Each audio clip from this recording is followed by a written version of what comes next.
Donc pour cette première table ronde intitulée « Conduire une politique ambitieuse de renaturation autour de l'eau et des espaces publics, l'exemple de Mulhouse Diagonale », on va approfondir ce qu'on a vu ce matin lors de la balade urbaine pour ceux qui étaient dans le groupe qui était au bord de l'île. Donc on propose de revenir et d'approfondir les différents enjeux en lien avec la renaturation. La renaturation, la loi climat et résilience la définit comme toute opération de restauration ou d'amélioration de la fonctionnalité d'un sol pour transformer un sol artificialisé en un sol non artificialisé. Partant de ça, on voit qu'un projet de renaturation, c'est beaucoup de facettes différentes.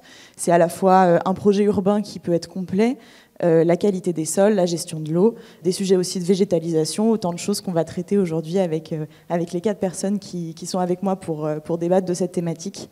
On pourra aussi parler stratégie, gouvernance, faire des choix de politique publique pour ces politiques de renaturation. Donc pour discuter de ça avec moi, j'accueille Claudine Boni da Silva, qui est adjointe au maire de Mulhouse en charge des mobilités et des déplacements doux, Olivia Gazarian, qui est directrice de Rivière de Haute-Alsace, Luc Chrétien, vous êtes responsable du groupe Biodiversité Aménagement Nature en Ville au CEREMA Est, et Zoé Rimbaud, animatrice de la chaire de la transition foncière. Merci beaucoup à tous les 4 pour votre présence. Je suis Marianne Alloy-Borgna, je suis chargée d'études à la Fabrique de la Cité et j'aurai le plaisir d'animer cette séquence. Donc pour commencer, je vous propose de revenir sur le projet Mulhouse Diagonale, à la fois pour aller plus loin par rapport à ce qu'on s'est dit ce matin et pour ceux qui sont frustrés de ne pas avoir pu être là. Donc j'invite Olivia Gazarian dans un premier temps à revenir aussi sur le rôle de Rivière de Haute-Alsace dans ce projet-là. Donc quel a été votre accompagnement, comment vous avez travaillé, qu'est-ce qu'il en a été? Bien. Bonjour à tous. Merci de m'accueillir pour cette présentation. Et alors du coup, j'avais préparé quelques petites diapos pour et vous avez illustrer mon propos. Déjà, je voulais commencer par vous présenter très rapidement la structure, donc Rivière d'Haute-Alsace, et un petit peu le contexte des cours d'eau dans le département du Haut-Rhin, puisqu'on a un linéaire de cours d'eau assez important dans le département, plus de 4000 km de cours d'eau. On a aussi un risque d'inondation qui est très présent. Alors on a tendance à l'oublier, on entend beaucoup parler d'autres départements qui sont très touchés par les inondations, pas forcément du Haut-Rhin. Néanmoins, le risque existe, il est bien présent, et il a été pris en compte assez tôt dans le département, ce qui fait qu'on a beaucoup d'aménagements qui existent aujourd'hui pour protéger contre les inondations, en tout cas les inondations les plus fréquentes. Donc on a un certain nombre d'ouvrages, de digues, de barrages qui sont en place.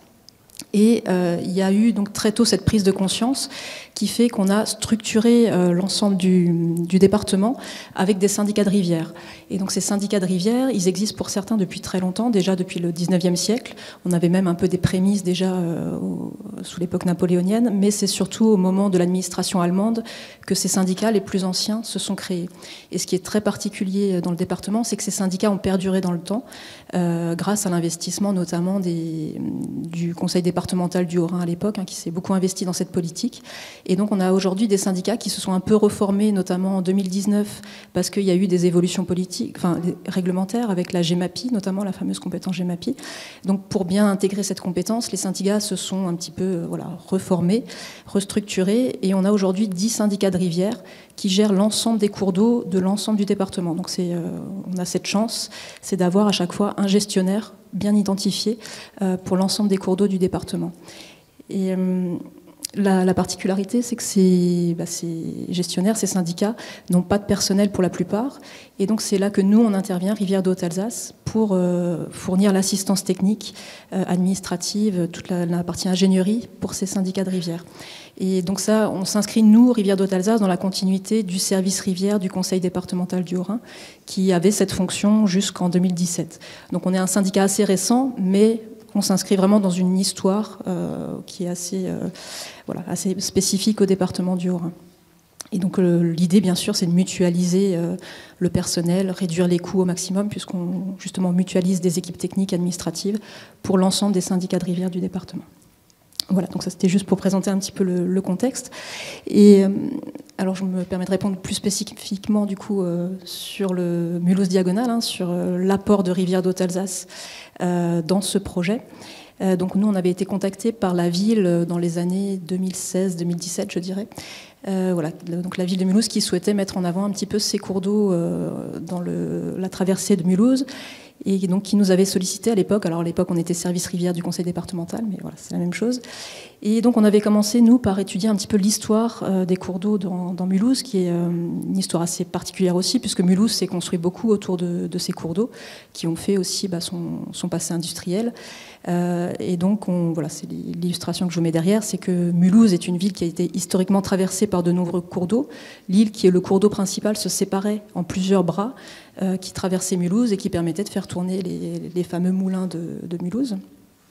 Et ces cours d'eau, au fil du temps, ils ont été recouverts, et notamment au gré de certaines inondations assez catastrophiques au XIXe siècle, le bras principal de l'île a été détourné dans un canal de dérivation, qui est aujourd'hui finalement le cours principal de l'île. Donc au fil du temps, ce canal qui ne devait fonctionner que pour évacuer les grosses crues de l'île est devenu le cours principal.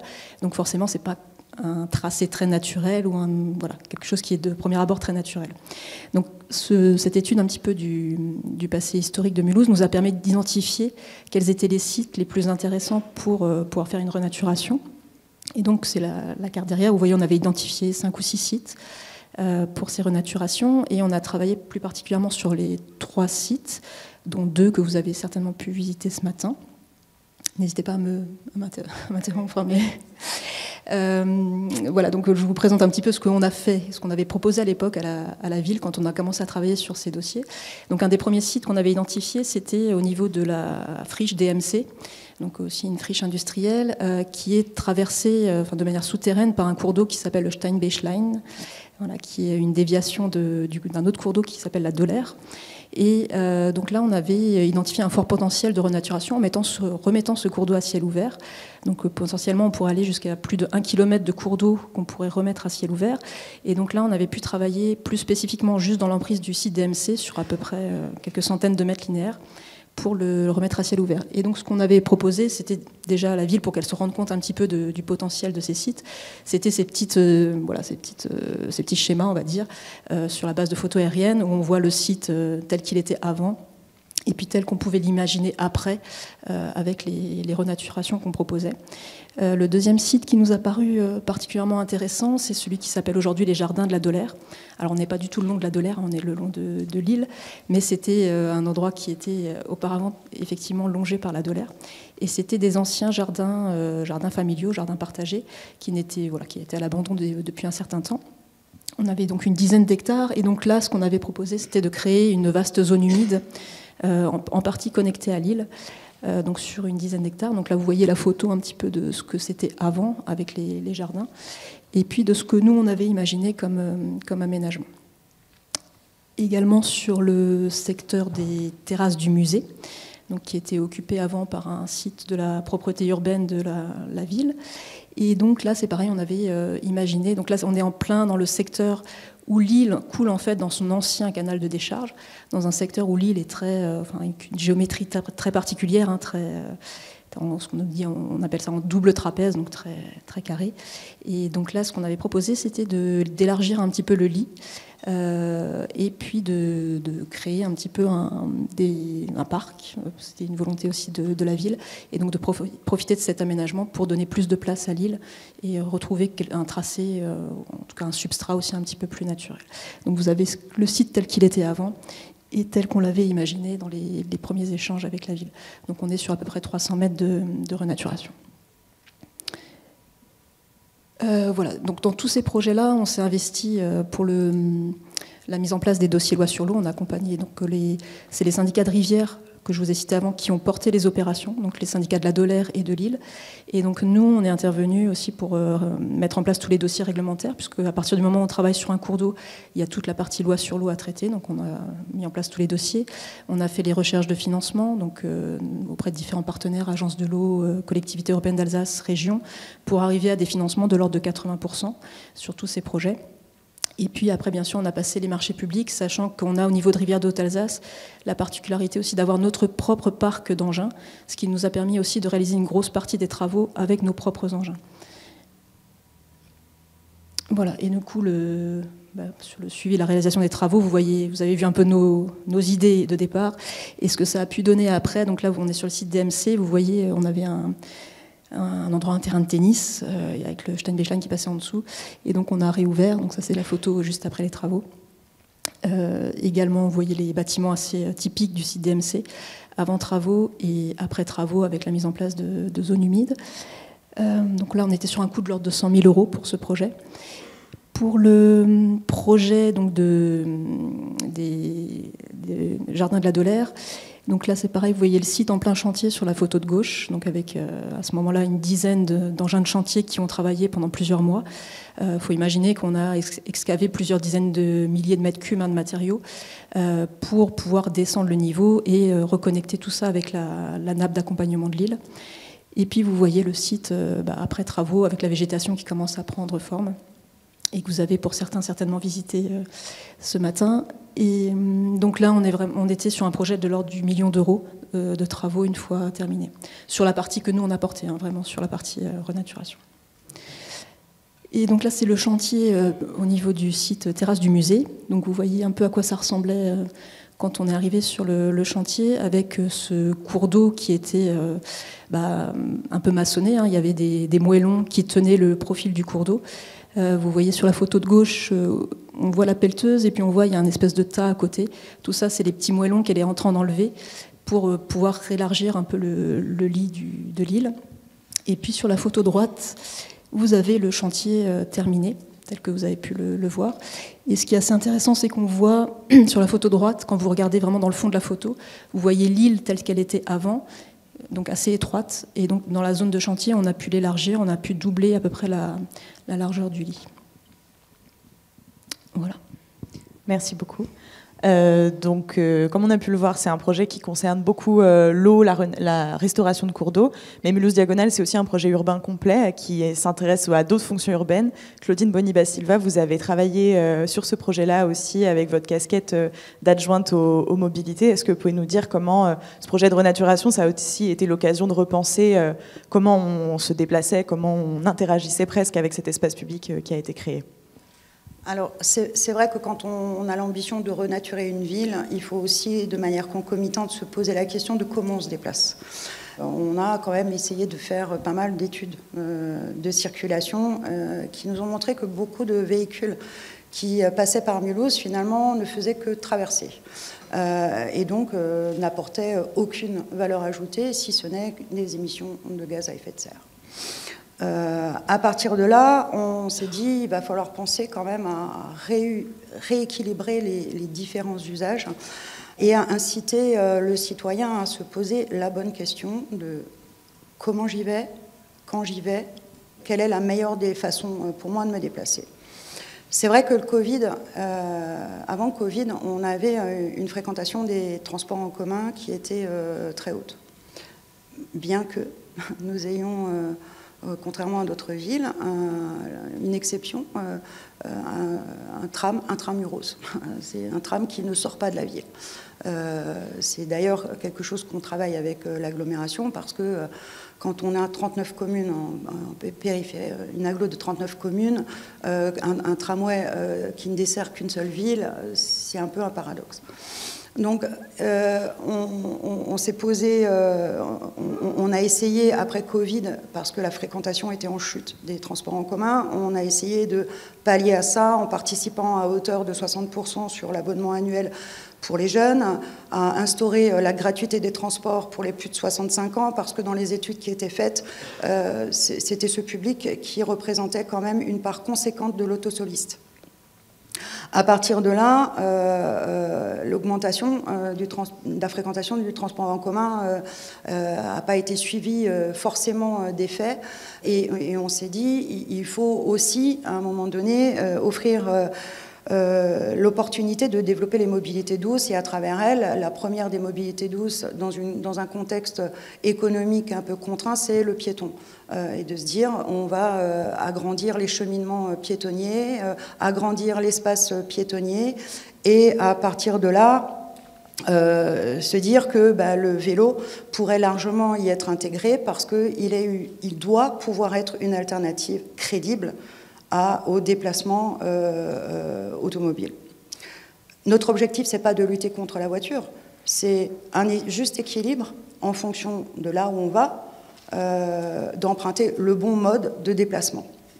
Et ça va pas de soi, parce que quand vous êtes touriste, que vous allez dans une autre grande ville de France, ça vous vient pas à l'esprit d'aller au centre-ville sur la place de la cathédrale avec votre véhicule.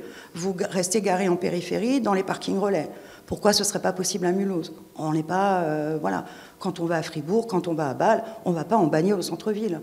On s'arrête avant. À Mulhouse, ça doit être pareil. Et donc, pour ça, il faut quand même être volontariste, et voilà. Donc, on a voulu compléter et augmenter le développement de nos pistes cyclables pour donner un peu plus d'attractivité, mais surtout, de notre position géographique, relier les communes périphériques avec notre plan vélo au travers de 10 lignes qui vous permettent d'aller du nord au sud, de l'est à l'ouest, à Ilzach, Pfastatt, Kingersheim et toutes les communes qui nous entourent.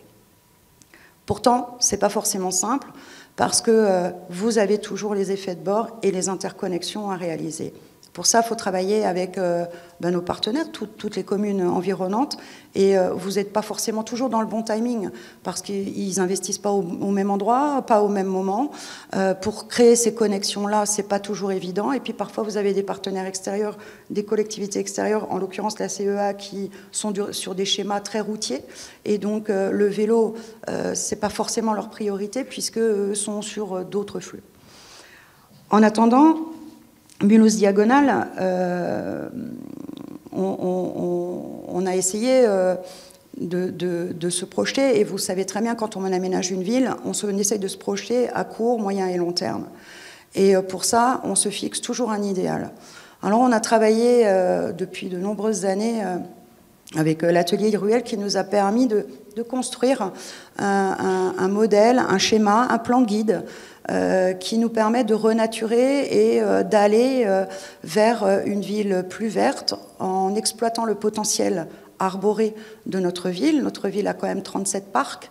On a une densité d'arbres par habitant qui est bien supérieure aux villes de notre strate. Et autour d'atouts qu'est l'eau, qui va nous permettre de faire diminuer les températures au centre-ville. Ce plan guide nous a aussi conforté dans l'idée de mettre le piéton vers la verdure, de mettre le piéton vers l'eau, de mettre le cycliste vers la verdure et vers l'eau. Mais pour ça, on a des contraintes. Notre sous-sol, il est bourré de la technologie et du confort de la vie moderne. Il nous apporte les fluides, l'électricité, le gaz, et on ne peut pas planter comme ça un arbre n'importe où, n'importe comment. Parce que lorsque vous devez intervenir sur un réseau, vous êtes obligé d'abattre l'arbre. Donc il a fallu travailler avec les concessionnaires, EDF, Enedis et GRDF, pour construire ensemble un système de plantation d'arbres sur les réseaux qui ne devient pas la norme, mais bien l'exception, et qui nous permet de protéger les réseaux avec des systèmes géotextiles ou des systèmes particuliers qui protègent les réseaux du système racinaire. Donc, quand on aménage, on a par endroits dévié les fluides pour pouvoir y planter des arbres. Par endroits, on a planté sur les réseaux. On a à l'origine du protocole CARE, que vous allez sans doute entendre dans d'autres villes en France, puisqu'on a été ville pilote là-dessus. Et donc, à travers ça, je pense qu'on peut dire qu'on a vraiment contribuer à agir directement sur le cadre de vie des personnes qui habitaient en proximité. Récemment, un riverain, lorsqu'on a inauguré le boulevard Roosevelt, la promenade que vous avez faite ce matin, il y a 2 ans, il y avait 7500 véhicules jour. Aujourd'hui, il n'y a plus personne qui voudrait revenir en arrière. Les riverains étaient vent debout au départ sur la création de ce parc, en nous disant que leurs biens allaient perdre de la valeur. Le même riverain est revenu vers moi il y a 15 jours et me dit « Je m'excuse, j'ai fait réestimer mon logement, il a pris 30%. » Donc c'est vrai, nous avons décidé d'agir d'abord sur les mobilités douces et donc ensuite Ça nous a permis d'agir sur l'aménagement, voilà, mais sur d'autres tronçons de l'aménagement par le développement des mobilités douces, parce qu'il existe des dispositifs.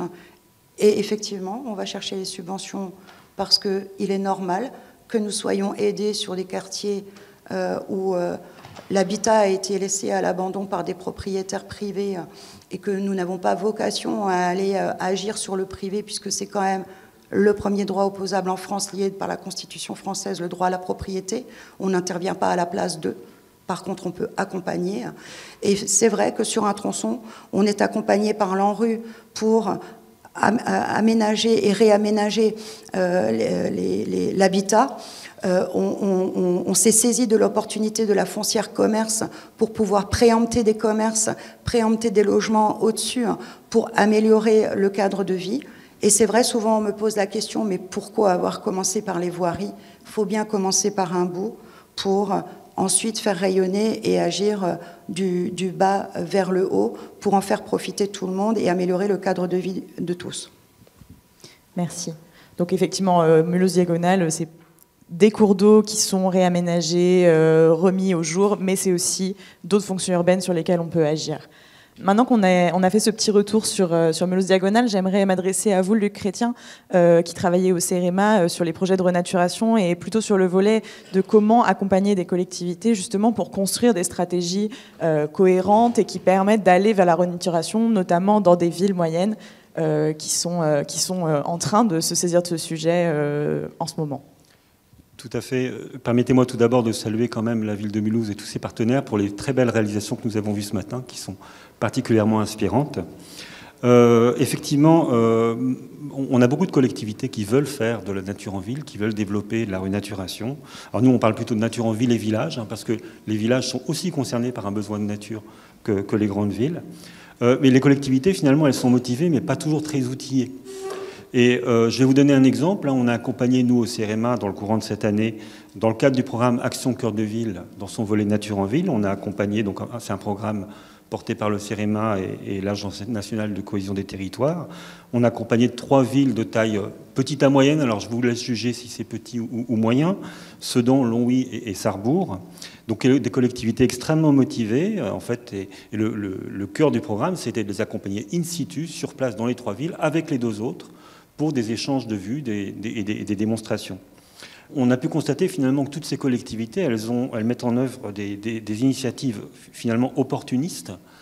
Dans un cas, c'est par exemple la mobilisation de délaissés ou de dents creuses pour la végétalisation en centre-ville. Dans un autre cas, c'est à Longwy, c'est une très belle opération de découverte de la chière de la rivière en plein centre-ville, sur un tronçon. Alors certes, c'est parce qu'on avait des problèmes de structure sur les ouvrages d'art, ça a créé l'opportunité. Et dans un autre cas, c'est par exemple la création de zones renaturées et de grandes noues à proximité de zones d'activité. Donc tout ça, c'est des initiatives intéressantes, mais opportunistes. Et finalement, ces collectivités, on est très étonné de constater qu'elles développent certains complexes. C'est vrai qu'elles regardent ce qui se fait à Strasbourg, elles regardent ce qui se fait peut-être à Mulhouse. Et parfois, il y a le sentiment de ne pas savoir faire, tout en faisant quand même des choses intéressantes. Donc déjà, les confronter entre elles, faire échanger les collectivités entre elles, c'est souvent très enrichissant parce que ça peut permettre de faire émerger de nouveaux projets. Mais comment passer finalement de ces activités opportunistes à une véritable stratégie ? D'abord, ce qu'il faut, c'est appréhender la question de la renaturation dans toutes ses dimensions. Et souvent, les collectivités, elles se focalisent sur l'une d'entre elles. Les dimensions, c'est la désimperméabilisation, la végétalisation, l'entretien des végétaux, les sols, le cycle de l'eau, les aspects sociaux aussi de la nature en ville, la concertation. Voilà. Et on travaille sur des objets qui sont extrêmement différents, en allant des alignements au cours d'école, en passant par de très nombreux lieux publics ou privés. Donc finalement, c'est assez difficile d'appréhender tout ça dans toutes ces dimensions. Et alors, il y a un certain nombre de choses, il nous semble, qui sont importantes pour aller vers une véritable stratégie. D'abord, c'est d'affiner le diagnostic. On a quand même beaucoup d'outils qui nous permettent de tracer un diagnostic de besoins de nature. L'atlas de la biodiversité communale, une étude fine du patrimoine arboré, de la canopée existante, de la trame verte et bleue, la connaissance de la situation des espèces protégées ou des espèces menacées, les attentes des habitants, par des réunions de quartier ou par beaucoup d'autres moyens, les besoins réels en stationnement, et on ne dira jamais assez le lien qui existe entre les questions de voirie et de stationnement et le potentiel de renaturation, les surfaces maîtrisées par la collectivité, les surfaces maîtrisables. Voilà, donc un diagnostic qui est à construire, mais évidemment, quand on se pose la question de la stratégie, il ne faut pas tout arrêter en disant on arrête tout, on fait une stratégie et dans 3 ans on fera bien. Non, il faut continuer à agir, continuer à mener des actions opportunistes avec un petit peu un principe de sans regret, c'est qu'on continue à faire ce qu'on peut, où on peut. Un élément très important aussi, c'est la gouvernance. Mettre en place une gouvernance efficace, et parfois il faut même d'ailleurs toujours vraiment commencer par là. Alors il y a beaucoup d'aspects à la gouvernance, mais moi je citerai quelque chose qui m'a vraiment frappé dans les relations qu'on a avec les collectivités, c'est le besoin d'une réelle collaboration interservice au sein de la collectivité. Entre le service développement durable, nature en ville, quel que soit le nom qu'on lui donne, le service espace vert, qui est pas toujours le même, la voirie, l'urbanisme, les services chargés de concertation et de dialogue territorial, tous ces services, ils doivent regarder finalement dans le même sens. Et parfois, la réalité fait qu'on constate qu'ils ne regardent pas forcément toujours dans la même direction. Il y a bien sûr un volet financement, je ne vais pas m'étendre là-dessus, qui est très important, avec les financements de l'Agence de l'eau, le Fonds vert, la région, les entreprises ou les mécènes. Certes, certains robinets tendent à être moins ouverts qu'avant, mais ça justifie d'autant plus de se poser la question. Enfin, il y a aussi un élément qui est très important, c'est de définir une méthode de concertation adaptée aux objets sur lesquels on va travailler. On a, nous, beaucoup travaillé sur des questions d'école, de collège ou de lycée, où là, évidemment, il y a beaucoup d'acteurs à mettre autour de la table, y compris le personnel d'entretien, qui est un élément finalement déterminant du fonctionnement de ce type de projet. Enfin, la cerise sur le gâteau, je dirais, ou l'essentiel peut-être, c'est d'intégrer les questions de nature en ville dans la planification. Il y a de nombreux outils qui existent, ils ne sont pas toujours très utilisés. Le coefficient de pleine terre, le coefficient de biotope par surface, les espaces boisés classés, qui sont un outil assez classique mais finalement assez efficace, les emplacements réservés pour aller dans le sens d'un projet ambitieux qu'on veut conduire sur le temps. Voilà, pour conclure, je dirais qu'avec une autre illustration qu'on a accompagné là cette année la ville d'Épernay, l'agglomération d'Épernay pour la définition d'éléments de stratégie de nature en ville, en utilisant en particulier un outil du CRMA, qui est l'outil Urban Simul, alors qui est destiné avant tout aux fonciers, mais qu'on a utilisé également pour identifier les gisements de nature en ville. Et enfin, pour terminer, bien évidemment, comme dans toute stratégie mise en œuvre, il y a une nécessaire évaluation dont les indicateurs ne doivent pas consommer les 3/4 de l'activité. Il faut se baser sur des indicateurs simples, mais qui permettent de mesurer l'efficacité de la démarche entreprise. Merci. Alors, une fois qu'on a défini une stratégie et qu'on a identifié des lieux clés à renaturer, comment faire les choix d'aménagement et comment travailler sur ce projet? Zoé Rimbaud, vous travaillez à l'Institut de la transition foncière et vous avez récemment sorti une première version d'un outil, le référentiel renaturation, qui a vocation à accompagner justement les porteurs de projets dans cette phase qui vient juste après la planification et la stratégie. Est-ce que vous pouvez nous en dire quelques mots? Oui, tout à fait. Alors déjà, merci beaucoup pour l'invitation à cette journée, et puis bravo aussi à la ville de Mulhouse pour tous les projets qui nous ont été présentés dans la matinée. Un petit mot peut-être pour représenter l'Institut de la transition foncière pour lequel je travaille. Donc c'est une association qui s'intéresse à la place des sols et des sols vivants dans l'aménagement du territoire et qui développe...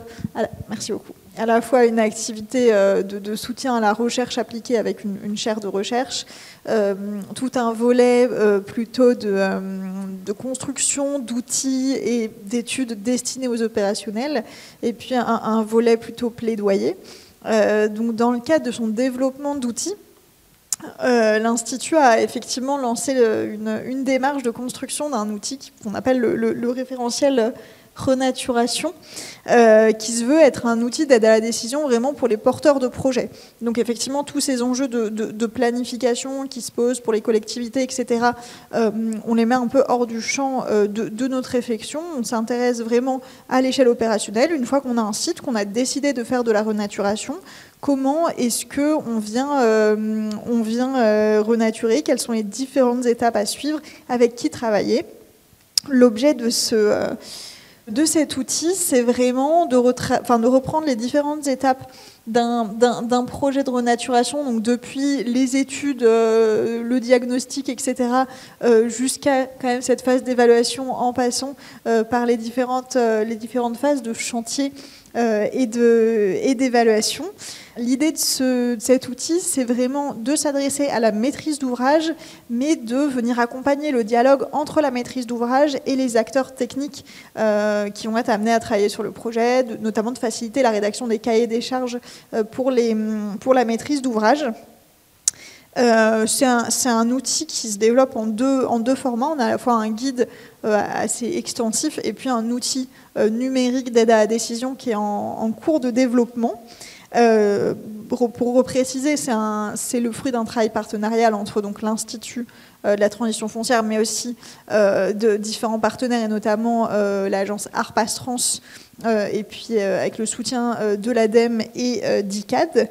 Sur l'outil en tant que tel, ce qu'il faut préciser aussi par rapport à ce qui a pu être dit précédemment, c'est que nous, on a vraiment une approche, une entrée par les sols. Je repréciserai ça un peu plus tard.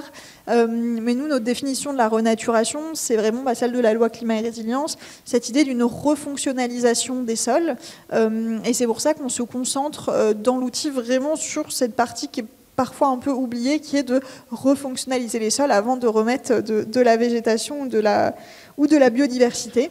Et puis on s'intéresse vraiment à des sols qui sont déjà anthropisés, donc les sols urbains, industriels, de transport, etc. Donc si on prend quelques exemples d'étapes du projet qui sont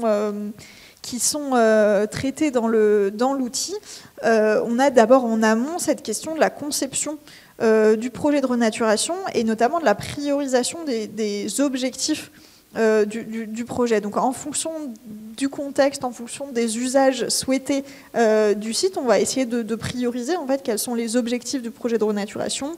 Est-ce qu'on va chercher, alors ce n'est peut-être pas très lisible à l'écran, mais est-ce qu'on va chercher avant tout une gestion des eaux pluviales, un accueil de la biodiversité, une gestion de la pollution, etc.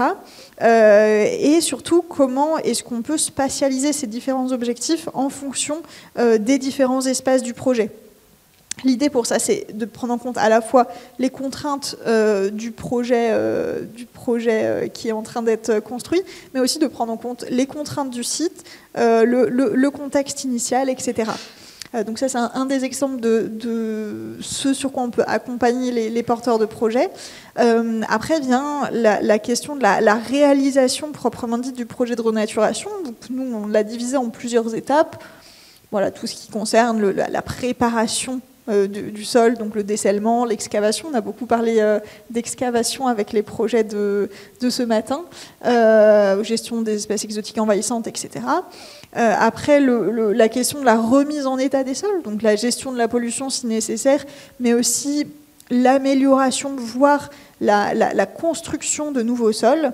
Et puis ensuite, tout ce qui relève du réaménagement écologique et qu'on a souvent plus facilement en tête quand on parle de renaturation, donc création d'habitats favorables, retour de la biodiversité, etc.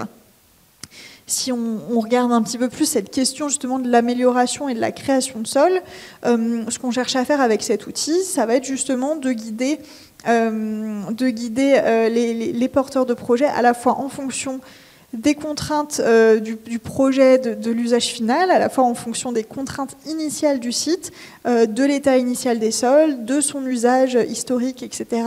En fonction aussi des ressources existantes, pouvoir l'orienter s'il faut plutôt simplement améliorer, amender les sols existants ou s'il faut excaver et reconstruire un nouveau sol. Et si oui, à partir de quels matériaux, sachant qu'on s'inscrit idéalement dans une logique d'économie circulaire en essayant de favoriser le recours à des matériaux soit qui sont directement sur le site, soit qui sont à proximité. Et puis enfin, juste avant de redonner la parole, il y a quand même cette question de l'évaluation qu'on traite aussi. Encore une fois, on a cette approche centrée sur les sols. Donc là, on s'intéresse vraiment à l'évaluation de la refonctionnalisation des sols en eux-mêmes. On ne propose pas un outil en tant que tel d'évaluation ou de notation des sols. L'idée, c'est plutôt de donner des clés de lecture aux porteurs de projets pour mieux identifier les quelques indicateurs qui pourraient être les plus éclairants, les plus pertinents. Pour ça, ce qu'on fait, c'est qu'on va indiquer, selon les objectifs du projet qui ont été identifiés, l'idée, ça va être de prioriser les fonctionnalités des sols qui sont les plus importantes à regarder, on va dire. Donc, il y a un consensus scientifique sur 6 ou 7 grandes fonctions des sols, et à chacune de ces fonctions sont reliés un certain nombre d'indicateurs.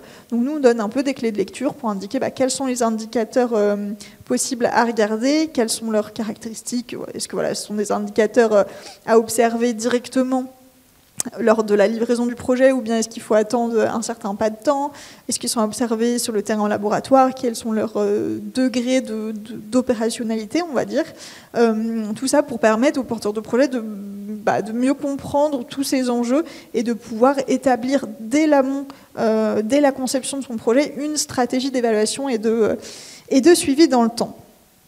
Donc voilà, sur ce référentiel, peut-être du coup pour information, c'est un travail qui est encore en cours. Là, on a publié une version intermédiaire.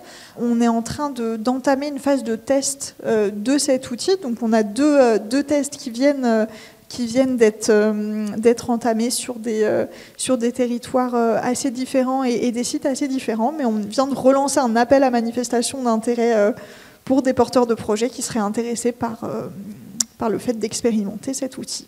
Voilà. À bon entendeur. Merci Zoé pour cette présentation. Alors, c'est quelque chose qu'on a senti dans toutes nos présentations, que la renaturation, c'est beaucoup d'enjeux différents et en fait beaucoup de sujets à traiter finalement conjointement. Et donc, vous avez un peu chacun votre lecture là-dessus. Et donc, c'est là-dessus que je vous propose de revenir avec vous, Olivia Gazarian, dans un premier temps, sur juste le sujet lié à l'eau et comment vous avez su aussi gérer ces contraintes-là à Mulhouse et ailleurs. Alors effectivement, la renaturation, ça comprend plusieurs facettes. Et alors, on a souvent l'impression que la renaturation, c'est entre guillemets juste enlever de la roche, enlever un pavage maçonné, ça peut se faire assez facilement. Mais derrière, et surtout quand on parle de renaturation de cours d'eau, il faut aussi avoir en tête que le cours d'eau, la renaturation, il faut que tout marche bien quand il n'y a pas beaucoup d'eau dans le cours d'eau, mais il faut aussi que ça tienne et que ça marche bien quand le cours d'eau est en crue. Et tout ça, ça nécessite des études assez spécifiques. Et donc là aussi, c'est là qu'on est intervenu avec Rivière d'Haute-Alsace. C'est pour mener ces études de modélisation hydraulique notamment, pour s'assurer que les aménagements qu'on envisageait, ils étaient bien compatibles avec le fonctionnement du cours d'eau en crue et qu'on n'allait pas créer des problèmes ou aggraver une situation et mettre en péril des enjeux, des routes, des ponts ou des habitations existantes. Et donc là c'est un petit exemple d'une modélisation qu'on a fait notamment pour le projet au niveau des jardins de la Delaire, puisque une de nos premières idées, ça aurait été de dire dans ce secteur-là, on va laisser l'île, comme on avait un secteur assez vaste, on s'est dit on va laisser l'île divaguer un petit peu librement dans cette zone. Et si vous avez été sur place, vous avez vu qu'en fait, la zone, c'est une zone humide qu'on a connectée juste en aval à l'île. Et on aurait pu se dire, pourquoi la connecter qu'en aval? Pourquoi ne pas laisser l'île complètement envahir cette zone? Et en fait, si on avait fait ça, et donc ça, les modélisations l'ont bien démontré, on aurait finalement élargi la capacité d'écoulement de l'île, mais du coup, limité la force qu'a l'île pour transporter ces sédiments, et on aurait aggravé les phénomènes de dépôt, donc sachant qu'on est déjà dans un secteur assez sensible parce qu'on a un pont juste à l'amont qui a une section assez limite. Donc si on avait fait ça, on aurait aggravé les phénomènes de dépôt et potentiellement créé des problèmes de débordement, alors pour des crues extrêmes, mais notre rôle, c'est bien de faire en sorte que tout se passe bien aussi pour des crues extrêmes. Et donc c'est pour ça qu'on n'a pas été sur cette première idée d'aménagement qu'on avait eue, on est resté sur quelque chose d'un petit peu plus limité, en faisant juste une petite ouverture pour remettre en eau par l'aval toute cette zone. Idem sur le secteur des terrasses du musée. où voilà, on se dit renaturation, il n'y a plus de roches, c'est que de la végétation et tout. Mais là, pour pouvoir faire l'aménagement qu'on envisageait, parce que là c'est pareil, on était sur un cours d'eau assez étroit, 8 mètres de large, qu'on voulait élargir, mais on pouvait pas qu'on voulait surtout dépaver. Mais pour le dépaver, là c'est pareil, c'est une histoire de force du cours d'eau. Si on avait laissé le cours d'eau dans sa petite section de 8 mètres, et si on l'avait fait couler dans cette petite section de 8 mètres, on aurait arraché le fond et provoqué des phénomènes d'érosion. Donc c'est pour ça qu'on avait besoin de l'élargir aussi. Et donc c'est pour ça que vous avez vu dans ce secteur-là, on a quasiment doublé la largeur du cours d'eau. C'est pour aussi que la force se répartisse mieux et qu'on n'ait pas des problèmes d'incision. Et au niveau des terrasses du musée, donc en rive gauche, il y avait donc ce pavage maçonné qu'on a démonté. On a essayé de se rapprocher le plus possible de la route qui était présente en rive gauche, mais on était obligé quand même de remettre un enrochement pour protéger la voirie qui est au-dessus et puis tous les réseaux qu'il y a au-dessus. Donc on a fait de la renaturation, mais on a été quand même obligé de faire des aménagements un peu en dur qui peuvent paraître un petit peu contradictoires en première approche avec de la renaturation. Et toujours sur ce secteur des terrasses du musée, on avait aussi une petite contrainte qui était pas si petite que ça, c'est le passage d'un réseau d'assainissement qui passait sous l'île en siphon dans ce secteur-là. Donc c'est-à-dire que le tuyau traversait l'île qui avait une largeur du coup assez réduite et qui remontait du coup assez rapidement après. Et donc si on avait gardé ce tuyau qui était en plein milieu de notre aménagement, on aurait été contraint de réduire fortement ce qu'on avait imaginé, plutôt que de dépaver sur 300 mètres, on aurait peut-être pu faire que 100 mètres. Et donc ça, c'était un petit peu dommage par rapport à ce qu'on envisageait.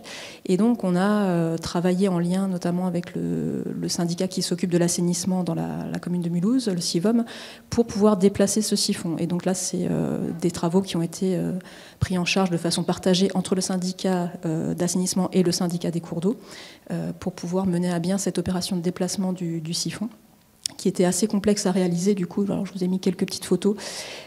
Parce que travailler en cours d'eau, c'est pas toujours évident. C'est des méthodes de travail assez spécifiques. Donc on a dû, alors ça rend pas super bien là, mais il faut s'imaginer qu'on travaillait quasiment 3 mètres sous le fond du lit du cours d'eau, qu'on a dû faire passer l'île en siphon sous le siphon. Alors c'est un petit peu particulier, mais c'était pas évident comme chantier. Donc là, ça vous donne une petite idée de l'échelle. Vous voyez, on a dû mettre des pales planches pour tenir la voirie. Vous voyez la mini-pelle qui est pas si mini que ça, mais qui est dans le fond du trou.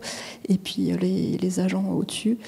Et donc là, dans le fond du trou, on est quasiment 3 mètres sous le fond du lit de la rivière, quoi. Donc c'est... Voilà. Donc parfois, pour faire de la renaturation, il faut aller aussi vers des aménagements un petit peu complexes. Et tout ça, bien sûr, pour un gain évident en biodiversité, la constitution d'îlots de fraîcheur, c'est bien ce qu'on attend. Et puis une biodiversité qu'on peut développer. Donc là-dessus, on a aussi beaucoup travaillé avec les associations naturalistes du secteur mulhousien pour essayer de monter un projet ensemble et d'avoir même un suivi un petit peu naturaliste ensemble. Et puis on a aussi mandaté des bureaux d'études spécifiques pour faire des suivis. Et donc là, c'est un petit extrait que je vous ai mis sur le site notamment de DMC, où le bilan après 2 ou 3 ans de fonctionnement est plutôt positif, puisqu'on a vu s'installer de nombreuses espèces. Alors là, en l'occurrence, c'est des insectes, avec un bilan assez positif du fonctionnement de la partie zone humide. Voilà. Merci beaucoup. Donc la renaturation, c'est travailler sur l'eau, c'est aussi travailler sur le végétal. Le chrétien, c'est plutôt votre sujet de prédilection.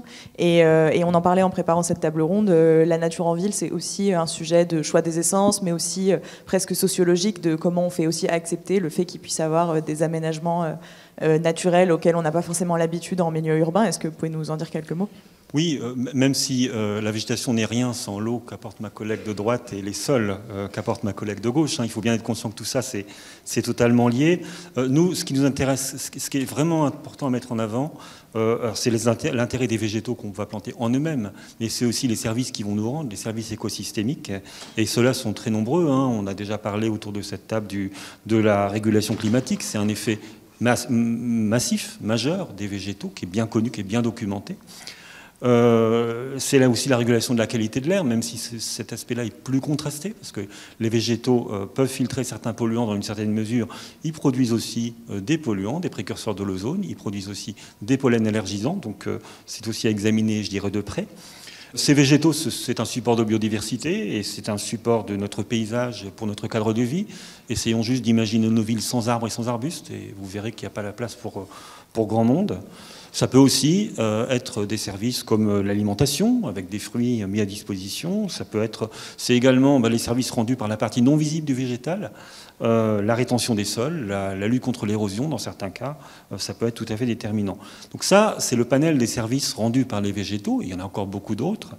Et ces végétaux, ils présentent aussi des contraintes en milieu urbain. Liées à leurs racines, liées à leurs feuilles, liées à leurs pollens allergisants, j'en ai parlé, ou encore beaucoup d'autres. Le drame finalement des arbres de nos jours, c'est que les services qu'ils rendent sont peu visibles par tout un chacun, alors que les contraintes sont très visibles et toutes les collectivités le savent par le nombre de lettres qu'elles peuvent recevoir qui font état de ces difficultés. Donc on pense, moi j'estime que ces services, il faut vraiment les valoriser. Il y a une autre dimension qui est à prendre en compte. On est dans un climat qui est changeant. La semaine qu'on a passée ne vous a pas échappé en termes de climat, et ça ne sera pas la dernière.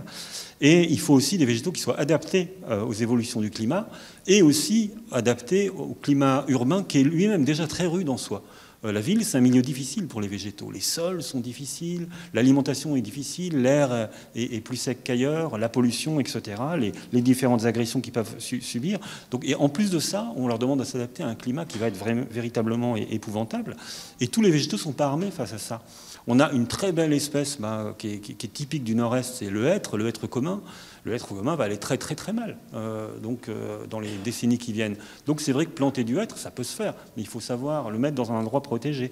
Le séquoia, on a de beaux séquoias dans notre ville, profitons-en, parce qu'on ne les a peut-être plus pour très longtemps, ils ne sont pas du tout adaptés au climat qu'on va subir, alors que d'autres espèces, y compris des espèces locales, comme l'érable plane, l'érable champêtre, sont bien plus adaptés. Donc il y a déjà une question de choix derrière tout ça.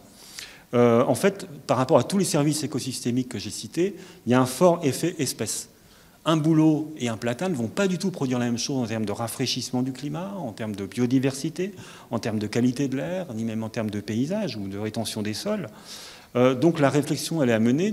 Quand on a un projet urbain avec de la végétalisation, il faut vraiment intégrer cette question des services écosystémiques rendus dès le début de la réflexion. La végétalisation, ce n'est pas quelque chose qu'on fait à la fin pour habiller un terrain, pour le rendre joli. C'est quelque chose qui doit à la fois servir en termes de biodiversité et nous rendre des services aussi efficaces que possible. Et les végétaux ne sont vraiment pas égaux les uns par rapport aux autres de ce point de vue-là. Il y a aussi la question des espèces locales, des espèces exotiques. On entend souvent parler de cette question. Évidemment, les espèces locales, elles ont toute leur place et elles doivent l'avoir le plus possible. En particulier, elles sont liées aux écosystèmes locaux, elles vont être plus intéressantes en général en termes de biodiversité. Mais on a aussi besoin d'un certain panel d'espèces qui ne sont pas locales, parce que nos centres-villes sont devenus des endroits très difficiles où on peut avoir besoin de planter des espèces qui ne sont pas naturellement présentes dans notre région. Et en fait, on peut imaginer un gradient où plus on va vers la campagne, plus le recours aux espèces locales serait à favoriser. Pour toute cette approche, au CEREMA, on a mis au point un outil qui s'appelle Sésame, sur les services écosystémiques rendus par les arbres modulés selon les sens. C'est un acronyme, c'est un outil qui est libre et gratuit, librement accessible, qui a été développé sur une quinzaine de territoires, dont Paris, Lyon en ce moment, Bordeaux et Metz. Voilà, donc qui peut donner des conseils sur la manière d'utiliser au mieux les végétaux. Il y a aussi un enjeu de qualité des plantations. Ça ne sert plus à rien de nos jours, avec les difficultés que rencontrent les végétaux dans leur vie quotidienne, d'aller faire des plantations massives sans soigner leur qualité. Il y a vraiment un enjeu de qualité qui est très important, qui va conditionner la survie des végétaux à long terme, et même à court terme, et aussi la qualité des services qu'ils vont pouvoir nous rendre. Pour qu'un arbre nous rende des services, il faut qu'ils soient en bonne santé. Donc derrière tout ça, il y a aussi une question de respect du végétal, si on raisonne un peu plus philosophiquement. J'ajouterai aussi une autre dimension importante, qui est l'enjeu de conservation des végétaux. Il y a un véritable engouement actuellement sur la plantation d'arbres dans les villes, mais je suis étonné par le nombre de projets qu'on rencontre dans lesquels on commence par abattre les arbres existants sans se poser de questions, alors qu'ils nous rendent des services qu'on sera incapable de reconstituer à court terme, parce que remplacer un vieux platane de 150 ans qui fournit une fraîcheur extraordinaire par 10 petits arbres, on comprend bien que ça n'a pas de sens en termes de compensation, à court et à moyen terme. Pour terminer, je voudrais dire quelques mots sur les forêts, sur les micro-forêts, les forêts Miyawaki en particulier. On en a vu une magnifique ce matin. Et je voulais vraiment insister sur l'aspect totalement original de cette manière de végétaliser par rapport aux autres manières de végétaliser les villes qu'on a actuellement. si on réfléchit bien, finalement, nos parcs, tous les endroits qu'on végétalise dans les villes restent des endroits, je dirais, totalement maîtrisés par l'homme. Alors, un peu moins qu'avant, parce qu'on n'y met pas de pesticides, parce qu'on fait peut-être moins de fauches et de tontes, mais quand même très maîtrisés. On sait exactement où on va et on sait ce qu'on veut faire. Alors qu'avec la forêt Miyawaki, on réintroduit de la spontanéité, finalement. Et c'est un milieu qui va évoluer par lui-même, avec des espèces qui vont prendre le pas sur d'autres, avec un équilibre qui va se trouver tout seul, je dirais. L'homme crée le point de départ, et ensuite on a une évolution spontanée. Et ce retour de la spontanéité me semble vraiment quelque chose de totalement nouveau. Par contre, c'est vrai que ces microforêts, elles nécessitent quand même un changement de regard. La microforêt, c'est tout mignon quand on vient de la planter, avec des petits arbres au milieu des copeaux ou au milieu de la paille. À 10 ans, c'est très bien. À 20 ou 30 ans, on peut se demander un peu quel aspect ça peut avoir. Celle qu'on a vue ce matin, elle est quasiment dans un milieu naturel, donc elle va pouvoir avoir un aspect totalement naturel. Mais j'ai vu des microforêts implantées au cœur d'un parc, dans un lotissement. On peut se demander, dans ce cas-là, quelle va être la réception du public quand on va avoir des arbres qui vont commencer à tomber les uns sur les autres au milieu de la ronce. Moi, personnellement, j'ai une formation de forestier, ça me va très bien comme paysage, mais il y a des tas de gens qui ne sont peut-être pas prêts à voir ça. En tout cas, c'est quelque chose qui est à suivre. Et nous menons au CEREMA actuellement un suivi, alors vous le faites aussi à Mulhouse, hein, sur votre microforêt, un suivi sylvicole en quelque sorte, un suivi écologique, hein, mais on le double aussi d'un suivi paysager avec un observatoire photographique qui est mis en place sur le modèle de l'observatoire photographique du paysage ministériel, légèrement simplifié, et qui va nous permettre de voir finalement comment ça évolue d'année en année, et en le doublant d'une analyse sociologique avec des interviews des passants, pour voir comment ce milieu-là est perçu. Et je pense que ce sera très intéressant de voir si, d'une part, si le public évolue dans sa manière d'appréhender la nature en ville, ou d'autre part, si il y a un décalage finalement entre ce retour de nature en quelque sorte, entre guillemets, et la perception que peuvent en avoir les gens. Affaire à suivre aussi. Merci beaucoup. On a parlé eau, on a parlé végétaux et maintenant on va parler qualité des sols avec Zoé Rimbaud. Je m'adresse donc à votre deuxième casquette qui est celle d'animatrice de la chaire de la transition foncière. Et donc dans ce cadre-là, vous organisez des journées d'études. Quels sont les principaux enseignements que vous tirez de ces journées-là en matière de comment restaurer les qualités écologiques des sols ? Merci pour la question. Nous, on a choisi à l'Institut et à la chaire Transition foncière d'avoir vraiment cette entrée par les sols, au sens où on insiste vraiment sur l'importance d'avoir des sols fonctionnels pour ensuite pouvoir développer cette végétation à la surface. C'est une approche qui nous semble essentielle pour sortir d'une vision des aménagements paysagers peut-être un peu esthétisantes ou axés sur le verdissement ou la végétalisation, mais qui ne prendraient pas forcément en compte l'importance de regarder ce qu'il y a sous nos pieds et les fonctions écologiques justement de ces sols. Les sols, il faut rappeler que c'est justement une interface, donc une forme de matrice commune entre justement l'eau, puisque par les sols, on a des fonctions d'infiltration, de circulation, mais aussi de rétention de l'eau, donc des fonctions qui peuvent être parfois même contradictoires selon si on a des enjeux d'infiltration des eaux pluviales ou bien de rétention des eaux pour pouvoir cultiver, par exemple. C'est une interface qui permet aussi de prendre en compte les enjeux carbone, c'est-à-dire de stockage de carbone par les échanges aussi gazeux entre l'atmosphère, la biosphère et puis le compartiment sol. C'est aussi absolument nécessaire de prendre en compte les sols lorsqu'on s'intéresse à la biodiversité.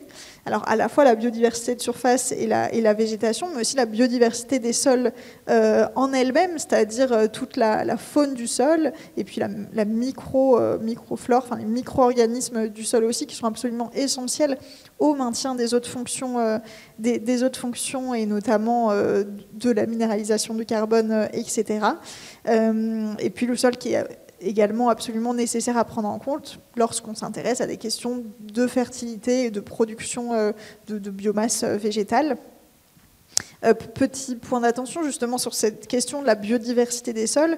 Nous, on insiste beaucoup sur le fait que c'est avant tout un habitat écologique pour la biodiversité, et donc il y a vraiment cet enjeu du gîte et du couvert, c'est-à-dire que c'est pas simplement en introduisant de la biodiversité, par exemple des micro-organismes ou des vers de terre, etc., dans un sol qui n'est pas fonctionnel, qu'on va pouvoir recréer de facto un sol fonctionnel. En fait, on a besoin que les organismes puissent revenir d'eux-mêmes, et c'est en trouvant un habitat où ils bénéficient à la fois du gîte et du couvert qu'ils vont pouvoir revenir d'eux-mêmes et surtout s'y maintenir. Ce qui est important aussi à spécifier sur cette question des sols, c'est l'importance aussi de prendre en compte les sols existants, les sols hérités, et d'apprendre aussi à faire avec. Au sens où on a beaucoup eu l'habitude d'utiliser de la terre végétale, etc., pour faire des aménagements paysagers, pour aussi avoir des sols fertiles et pouvoir avoir une végétation qui se développe beaucoup. Nous, ce qu'on essaye d'interroger aussi, c'est la possibilité de faire avec des sols qui sont parfois pauvres. Quel genre de biodiversité peut aussi se développer sur un sol pauvre, et comment aussi adapter. On a parlé de l'adaptation des essences au climat et au territoire, mais aussi au type de sol que l'on retrouve dans une région donnée. Même si voilà, dans les milieux urbains, on est parfois sur des types de sols qui sont...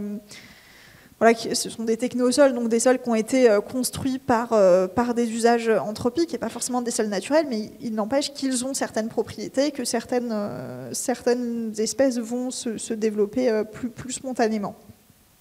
Cette question de la renaturation et des sols, ça pose un certain nombre de questions de recherche qui sont toujours en suspens. Enfin, on est vraiment sur des fronts de science. Donc là, je vais peut-être plus poser des questions qu'apporter des réponses. Et c'est vrai qu'avec les journées d'études qu'on organise à la chaire Transition foncière, on a organisé justement 2 journées d'études qui se répondent un petit peu, une plutôt sur les enjeux technico-scientifiques de la restauration des sols, donc sur les techniques, les pratiques, etc. Et puis une autre davantage sur les enjeux territoriaux, la gouvernance, les échelles, les acteurs aussi de la renaturation. Donc si je liste un petit peu comme ça différentes questions qui restent en suspens et voilà, qu'il faut pouvoir traiter aussi quand on met en œuvre des projets de renaturation. Il y a cette question notamment de l'économie circulaire, c'est-à-dire que si on veut reconstruire un sol, on le fait à partir de quels matériaux, quelles propriétés ont ces différents matériaux en fonction du type de sol qu'on veut mettre en place, et puis quelle gouvernance aussi on peut avoir pour une gestion, par exemple, des terres excavées, au sens où on a énormément de terres qui sont excavées. À côté, on a aussi besoin de ces terres excavées pour venir faire de la refonctionnalisation. Donc comment est-ce que on met en œuvre un système qui fonctionne et avec une gouvernance un peu efficace. Un autre sujet majeur qui a déjà été évoqué, c'est celui du coût. Combien coûte un projet de renaturation? Il y a des études qui commencent à sortir un petit peu sur ce sujet, et puis surtout qui prend en charge ce coût, quel modèle économique développer, quelle participation aussi des acteurs publics, privés à ce coût de la renaturation. Et ça pose évidemment la question de la mise en valeur des aménités environnementales qui sont produites par ces sols restaurés. Sur les questions de gouvernance, il y a la question de la prise en compte des sites de renaturation à différentes échelles, comment est-ce qu'on les intègre dans des trames plus globales, les trames vertes et bleues, etc. Comment est-ce que la question de la trame brune, donc la continuité des sols fonctionnels, elle peut exister et elle peut se conjuguer aux outils existants en matière de trame verte et bleue. Et puis peut-être un autre sujet dont je voulais parler et qui a aussi été évoquée lors des journées d'études qu'on avait organisées, celle de la prise en compte des populations qui habitent ou qui utilisent ces espaces. On a parlé de la question de la concertation et de l'importance de communiquer, de faire un peu de pédagogie sur l'importance d'avoir des espaces végétalisés qui soient peut-être un peu plus spontanés, etc. Mais c'est vrai qu'au-delà de la concertation, il y a aussi tout simplement la question de pour qui est-ce qu'on fait ces espaces? Est-ce qu'on n'a pas parfois un risque d'exclusion de certaines populations? On constate quand même un certain nombre de projets urbains, y compris des projets de requalification urbaine, des projets de renaturation, etc., qui conduisent à l'exclusion de certaines populations, que ce soit de sans-abri, de gens du voyage, etc. Donc, comment on fait aussi pour ne pas aggraver des inégalités environnementales qui existent déjà et mettre en œuvre des projets qui on va dire, qui s'adresse au territoire, qui ne soit pas simplement, en tout cas ne pas avoir une vision de la renaturation simplement comme une question technique, mais bien comme une question urbaine et sociale à proprement parler, c'est-à-dire à qui peuvent bénéficier ces espaces et comment faire des projets vraiment ancrés dans le territoire, dans un quartier, dans la vie des habitants. Merci beaucoup. Alors, vous m'offrez la parfaite transition avec ma prochaine question, puisque je voulais me tourner vers Claudine Boni-da Silva pour vous interroger sur comment revenir un peu sur Mulhouse Diagonale et comment vous avez construit ce projet-là, aussi avec les habitants et en utilisant la concertation comme vrai moteur, finalement, de la conception de ces projets-là. Alors, Mulhouse Diagonale, comme tous les projets à Mulhouse, ne se réalise pas sans la concertation des habitants. Le souci, c'est qu'au départ, on ne peut pas venir avec une feuille blanche auprès des habitants. Il faut un minimum cadrer le projet et se fixer les objectifs de présentation. C'est ce qu'on appelle les invariants. Nous, on avait comme invariant développer les mobilités douces, renaturer, lutter contre les îlots de chaleur. À partir de là, on avait un tracé du nord au sud, de l'est à l'ouest. À partir de là, la porte était ouverte. Surtout que quand on aménage un espace comme ça, il y a les riverains, mais les riverains, ils ne sont pas là toutes les heures de la journée. Il y a d'autres activités dans la journée qui prennent le relais, l'activité économique. Et puis, il y a parfois le simple passant. Et tous ont des expertises différentes, ont des apports, des savoirs différents, ont des souhaits et des regards différents. Le tout est d'arriver à les croiser. À les croiser pour que ce soit vivable, acceptable, faisable, honorable pour tous. On a fait 66 concertations sur ce projet. Des concertations, consultations, informations, retours d'expérience. 15 réunions publiques pour présenter le projet, la philosophie du projet, le but, les objectifs. On a fait 15 balades urbaines à différentes heures de la journée, à différentes périodes de l'année, parce qu'on ne rencontre pas non plus les mêmes personnes, parce qu'on voulait aussi être ouvert à ceux qui sont de passage et qui font vivre aussi nos commerces. On a fait 3 journées sans voiture, des dimanches, pour là ne toucher que le riverain, pour qu'il soit libre de se réapproprier l'espace qui sera aménagé, parce que c'est pas tout de donner l'espace, c'est qu'est-ce qu'on en fait. On le sait toujours, la nature a horreur du vide, on a tendance à vouloir combler les choses, mais c'est pas toujours bon de tout combler. Il faut venir faire des propositions. Et voilà. Alors, on a une agence de la participation citoyenne qui est quand même assez extraordinaire à Mulhouse et on a des ressources en interne qui sont absolument spectaculaires parce qu'ils sont dotés d'une intelligence vive et d'une capacité de faire et d'agir avec le citoyen qui est assez remarquable. Ils ont pris leur petit vélo cargo, ils sont allés à la rencontre des gens, ils leur ont fait faire... voilà. Et ils ont venu avec un dessinateur et le dessinateur a croqué notre ville. Il a croqué la parole du citoyen parce que c'est pas facile de transformer le mot en dessin. Et donc le citoyen racontait au dessinateur comment est-ce qu'il voyait les choses, mais bon, voilà. Et le dessinateur a mis un dessin, un coup de crayon sur ce que le citoyen voyait. Et du coup, ça a commencé à prendre vie, ça a commencé à prendre forme. Et là, on commence à accrocher le citoyen parce que ça l'intéresse, parce que ça vient de lui et il arrive à le visualiser spatialement. On dit souvent en plus, hein, alors je ne sais pas si c'est encore vrai, mais quand moi j'étais petite, on me disait les garçons ils jouent au Lego quand ils sont petits, donc ils ont une vision spatiale que les femmes n'ont pas. Parce qu'on a une vision plane et on n'arrive pas à voilà. Mais, sauf qu'à un moment donné, il faut s'adapter à tout ça et on a une richesse extraordinaire dans notre ville culturelle, on a 133 nationalités. L'oralité n'est pas simple. Donc le dessin était tout indiqué pour répondre aux attendus et pour récupérer la parole. Aujourd'hui, nous sommes encore accompagnés. Alors non, Voilà, ça c'était pour les croques Taville parce que c'est vraiment quelque chose d'innovant et pour lesquels on a aussi été primés à Mulhouse.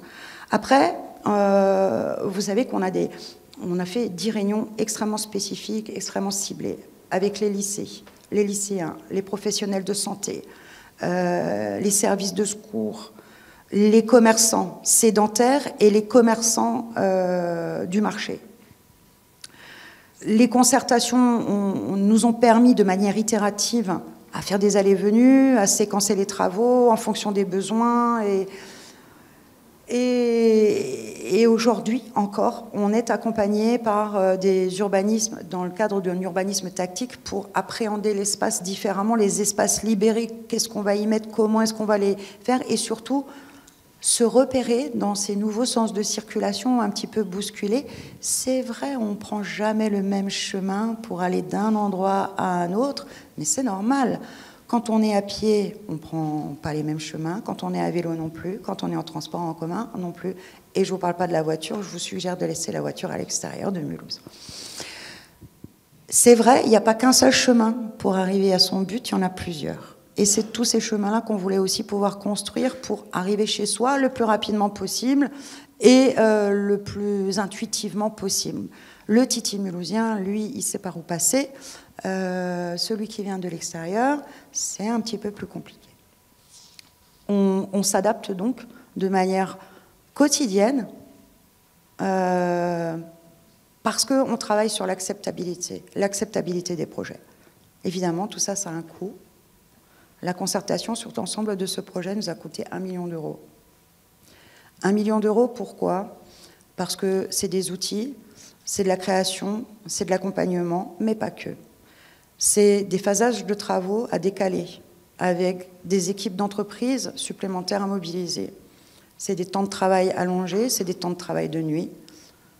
Rien que sur le tronçon du marché, que vous avez peut-être vu, et il était essentiel pour nous de raccrocher le marché en termes de centralité économique à notre centre-ville et d'en faire un pôle économique à part entière. Il était extrêmement important pour nous d'être à leur écoute. Le fait de passer de 2 phases de travaux à 4 phases de travaux a représenté 600 000 euros de surcoût sur les travaux. Sauf que ça, on n'est pas allé chercher des subventions parce qu'il n'y en avait pas. On l'a payé en fonds propres et on est assez fiers d'avoir financé, d'être allé au bout de la réflexion et de la prise en compte de cette participation citoyenne, parce qu'on aménage évidemment pour, mais on veut aménager avec, et on aménage surtout pour les générations futures. Merci beaucoup. Et merci à tous les 4 pour ce temps de discussion. Je propose qu'on prenne quelques questions de la salle. J'ai juste une question. Je profite de toutes vos expertises et de vos expériences. Vous êtes tombé aussi sur des sols et des eaux pollués. Et ça, j'imagine, dans votre patrimoine, vous héritez quand même de soit sols pollués pour des raisons industrielles, soit pour des raisons, si je me souviens bien, du repérage sur les bords de l'île pour des raisons animales, je crois. Enfin, ce sont des animaux qui avaient pollué les... Alors, nous, on avait les ateliers centraux là-bas à l'époque, donc une pollution chimique, mais on avait aussi des obus qui dataient de la guerre. Voilà, ça a été une véritable arlésienne pour nous, parce qu'il était hors de question qu'on mette la poussière sous le tapis. On voulait procéder à une dépollution complète, et ça a duré trop longtemps et coûté trop cher. Et côté, du coup, eau, CEREMA, sol, vous mesurez ça, le surcoût en temps, en énergie et en argent sonnant et trébuchant de ces dépollutions?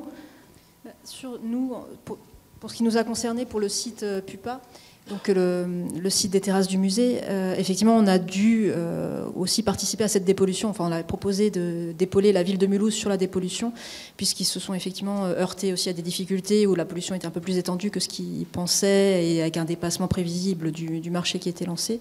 Et du coup, nous, on est intervenu aussi pour les aider un petit peu là-dessus.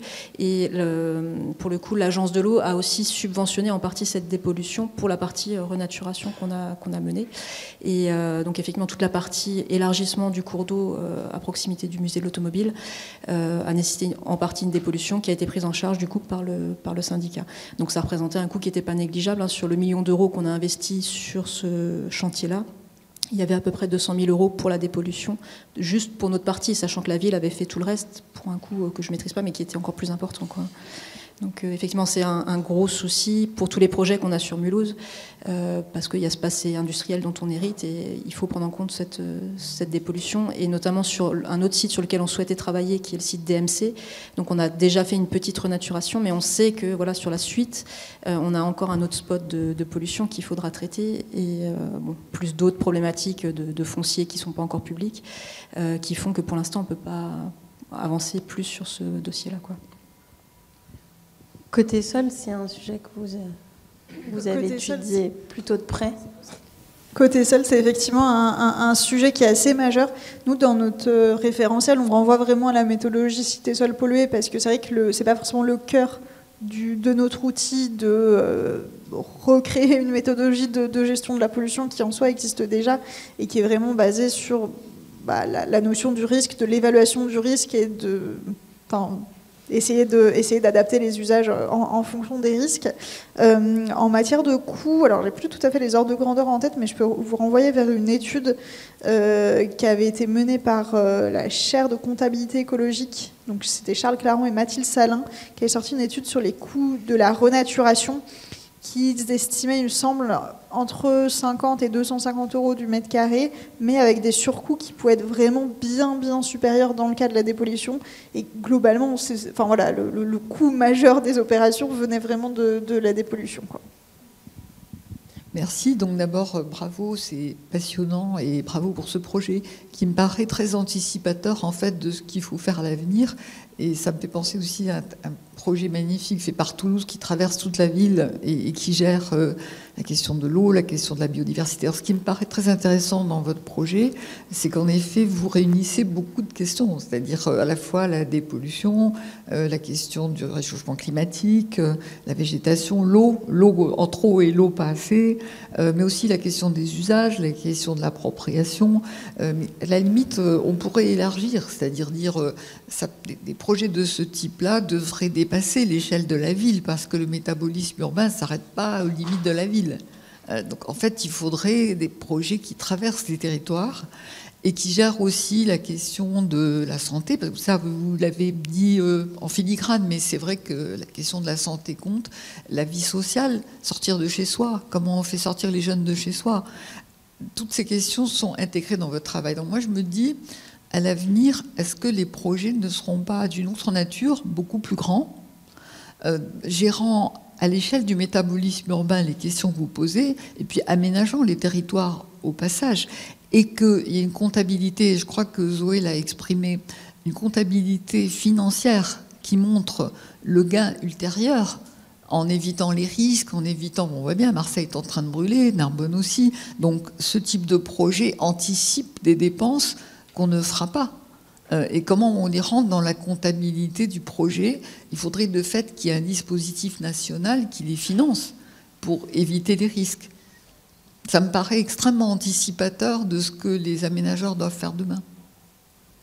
C'est à la fois une question à Claudine Boni da Silva. Est-ce que vous dépassez l'échelle territoriale de la ville? C'est une question à chacun des acteurs. Et par exemple, le CEREMA qui fait cette comptabilité, si j'ai bien compris. Donc, en fait, oui, c'est à la fois une interrogation qui m'est chère, et puis c'est une question à vous. Heureusement qu'on dépasse le territoire, parce que le territoire pertinent, c'est évidemment pas Mulhouse. Le territoire pertinent...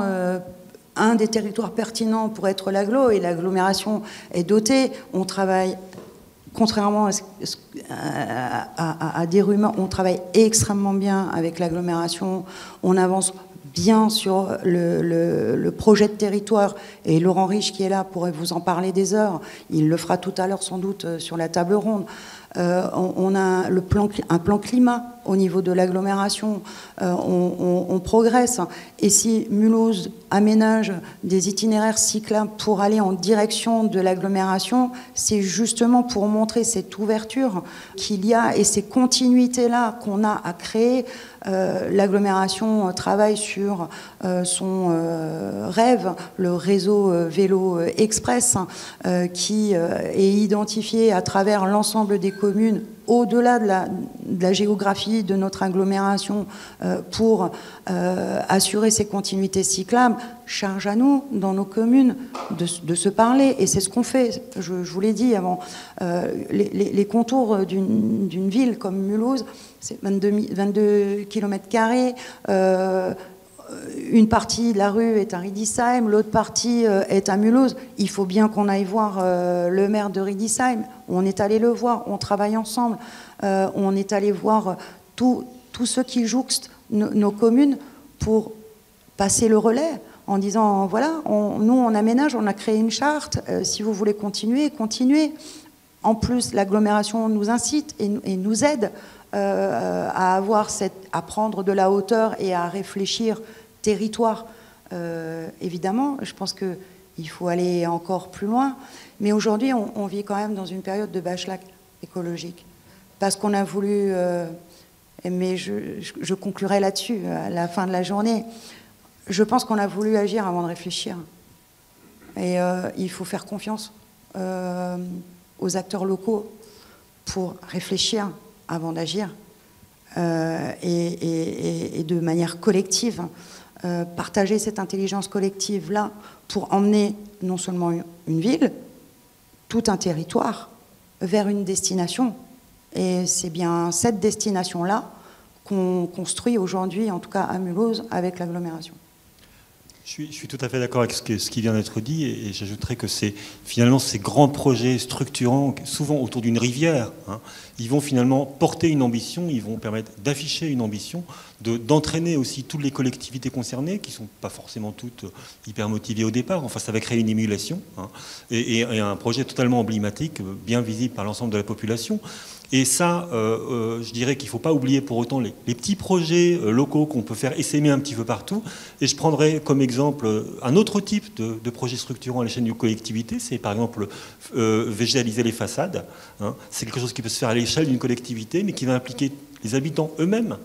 Donc c'est plusieurs façons finalement de mobiliser, d'entraîner, qui sont tout à fait complémentaires pour avoir quelque chose qui soit structuré en termes de nature en ville. J'ai une autre question ici. Alors, Cécile Califano, paysagiste à l'Agence d'urbanisme du Sud Alsace. En fait, donc, plus qu'une question, c'est à nouveau une contribution et qui est vraiment dans la lignée de ce que M. Peter a donné comme piste inspirante, la remarque de Mme Masboumni et M. Chrétien aussi. En fait, c'est vraiment la question à se poser peut-être de l'expansion de Mulhouse Diagonale à une échelle plus vaste, puisqu'on a à l'échelle de l'agglomération mulhousienne vraiment tous les prémices par l'infrastructure verte et bleue, de connexion à traiter non seulement sous l'optique tram verte et bleue, mais vraiment en associé avec les usages des habitants, la gestion de l'eau, les déplacements, comme vous le disiez, Madame Oni da Silva. Et il nous semble à l'agence qu'il y a vraiment un fort potentiel aussi d'intégration de la gouvernance par le biais de ce projet autour duquel on peut se retrouver, les différentes collectivités peuvent se retrouver, avoir vraiment un projet commun et construire finalement un projet de territoire à partir de ce qui était peut-être avant considéré comme les vides des espaces urbains, mais qui aujourd'hui peuvent les structurer. Donc voilà, c'est plus qu'une question, c'est vraiment, je pense qu'on se retrouve autour de ça, de cette idée commune de pistes pour aller plus loin et poursuivre le magnifique travail qui a été fait autour de Mulhouse Diagonale. On diagonalise en quelque sorte. Il y avait une question ici, si je me souviens bien. Oui, c'est pas tellement une question, mais donc Michel Bourguet, ancien élu, mais surtout maintenant animateur du groupe local d'Alsace Nature, donc la section alsacienne de France Nature Environnement. Les interlocuteurs dans la concertation, il ne faudrait pas oublier le vivant non humain. Le problème, c'est qu'ils n'ont pas de délégués. Ils ne votent pas. Et souvent, les associations naturalistes sont considérées comme des empêcheurs de tourner en rond. Il y a Monsieur Chauve-souris ou Madame Castor qui dit Joker, vous ne pouvez pas faire ça. Ici, et je tiens à le dire, les associations naturalistes que j'ai le plaisir de représenter ou dont j'ai le plaisir de faire partie ont été consultées très en amont du projet. La concertation continue à chaque étape parce qu'évidemment, chaque fois qu'on a un espace naturel qui est fait, il y a un plan de gestion. Sur la forêt Miyawaki, on a été consulté sur la liste des essences plantées et je voudrais vraiment faire l'éloge de ce dialogue parce que c'est une condition essentielle pour la réussite. Surtout que, justement, notre point de vue d'association naturaliste, c'est de défendre la trame verte et bleue, la continuité territoriale au-delà de la commune.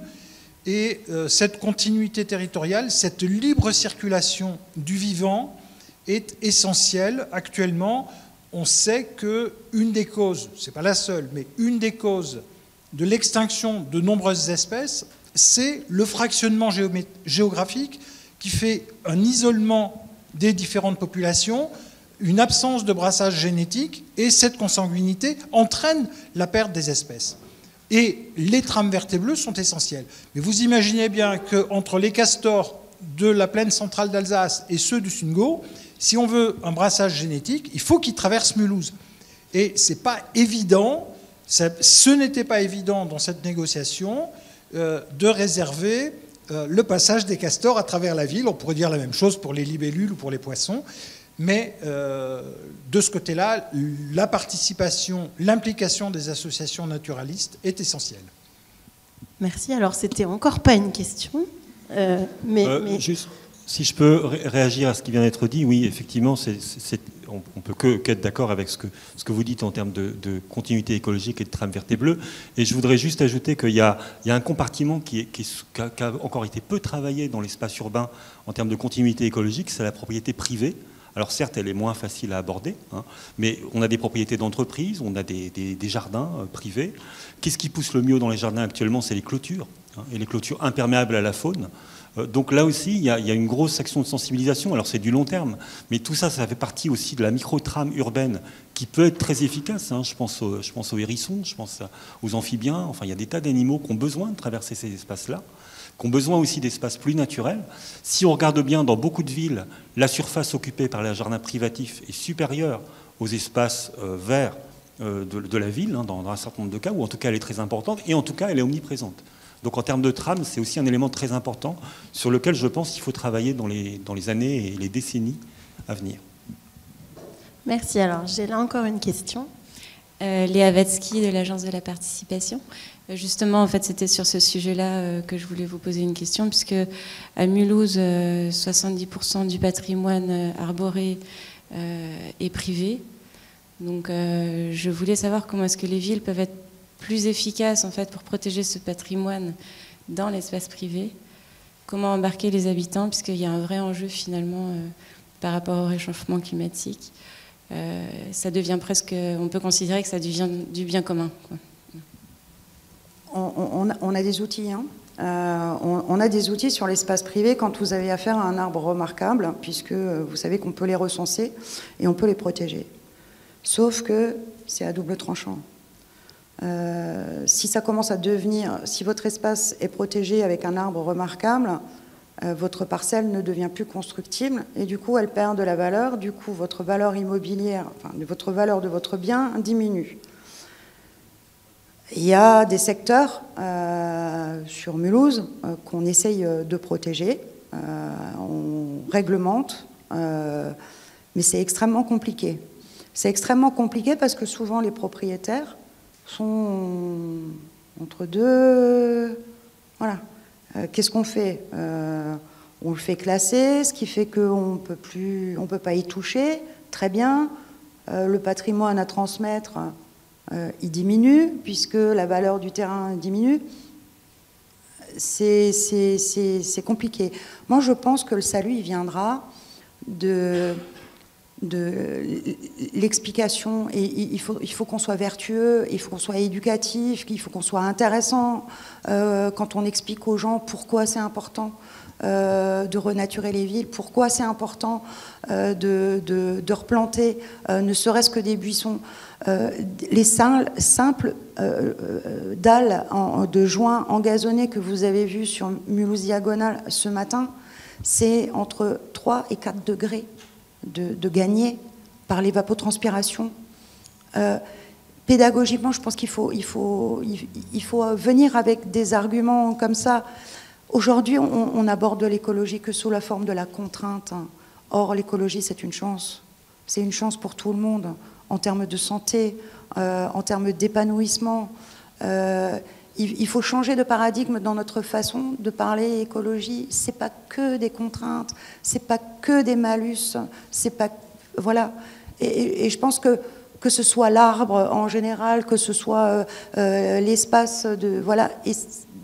de respect de ce que l'on nous confie, et puis de sensibiliser aussi tous ceux qui utilisent ces terrains. Voilà. Je pense que le chemin, il est encore long, mais aujourd'hui, on est tous cortexés pour avoir des arguments qui peuvent toucher les personnes qu'on a en face et pour être accessibles et pour faire comprendre les choses.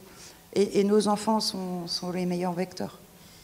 Merci, je fais vite parce que je passe à l'autre table ronde, mais comme Claudine m'a cité en tant que représentant de l'agglomération, je rassure aussi sur le fait qu'il y a des outils. Ça s'appelle le SCOT et ça s'appelle le plan local d'urbanisme intercommunal, dans lequel tous ces éléments-là ont été pris en compte. Dans les travaux qui sont en cours sur le plan local d'urbanisme intercommunal, Claudine le sait, Mulhouse Diagonale a été intégrée, la trame verte et bleue a été intégrée. Moi, je suis maire d'une commune qui est au nord de Mulhouse, on a intégré cette continuité de cheminement.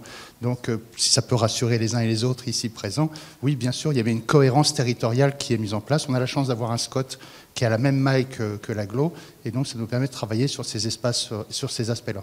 Voilà, c'était juste à préciser. Merci. Oui, je suis Christophe Chemin de l'association de protection de l'environnement Brunstadt-Diedenheim. Donc, en fait, il y a sur la question des propriétés privées, bien logiquement, il ne faut pas aller par la contrainte, puisque voilà, ça n'a aucun sens. Les arbres classés remarquables, c'est effectivement quelque chose qui est un peu compliqué à gérer, parce que l'arbre peut aussi dépérir. Enfin, voilà, on a plein de questionnements qui se posent. Quand vous dites que ça fait perdre de la valeur, c'est vrai et faux, parce que si vous avez un beau bâtiment avec un grand terrain, il a beaucoup plus de valeur d'un point de vue global que si vous avez mis différents éléments. Mais ça se discute encore, mais bon, voilà.